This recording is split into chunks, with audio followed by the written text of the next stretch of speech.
ई zone online education के break and continue statements की unit में आपका स्वागत है।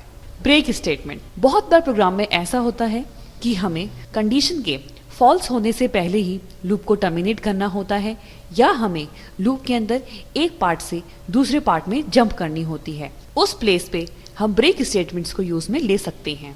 सी लैंग्वेज ये परमिट करता है कि प्रोग्राम का कंट्रोल एक लूप से दूसरे लूप में जंप कर सके। ब्रेक स्टेटमेंट्स के through while, do, switch, for in सभी लूप को कंडीशन के फॉल्स होने से पहले रोकने के लिए हम ब्रेक स्टेटमेंट्स यूज में लेते हैं।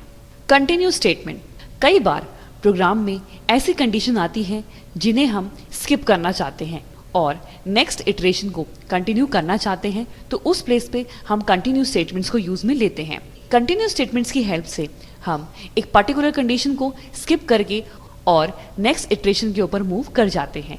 फॉर एग्जाम्पल, इस प्रोग्राम के अंदर हमने एक इंटीजर टाइप का वेरिएबल एनो लिया है और उसके बाद हमने डू वाइल लूप के अंदर प्रिंटएफ और स्कैनएफ मेथड्स के थ्रू एनो की वैल्यू को रीड कराया है। फर्स्टली हमने ये चेक किया है क्या एनो की वैल्यू 0 से छोटी है या नहीं, जिसके लिए हमने इफ कंडीशन यूज में ली है। अगर ये कंडीशन ट्रू होती है तो हमने लूप को टर्मिनेट करने के लिए ब्रेक स्टेटमेंट यूज में लिया है।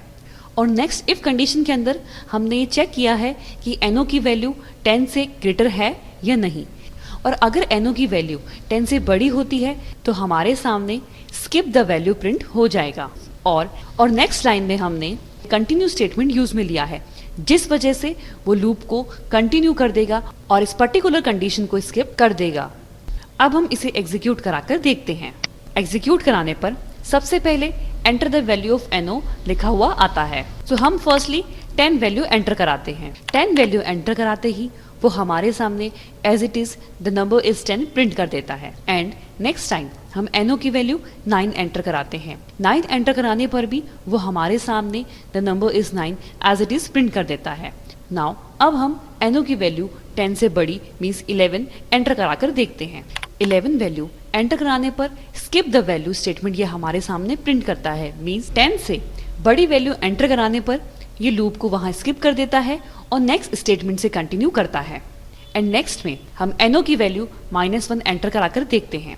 -1 एंटर कराने पर ये पूरे प्रोग्राम को वहां टर्मिनेट कर देता है, बिकॉज हमने उसमें कंडीशन लगाई थी कि अगर एनो की वैल्यू 0 से छोटी होगी तो वहीं हमारा प्रोग्राम ब्रेक हो जाए। इसलिए वो पूरे प्रोग्राम को वहां ब्रेक कर देता है और प्रोग्राम का एग्जीक्यूशन लूप से बाहर आ जाता है। Thank you for your cooperation.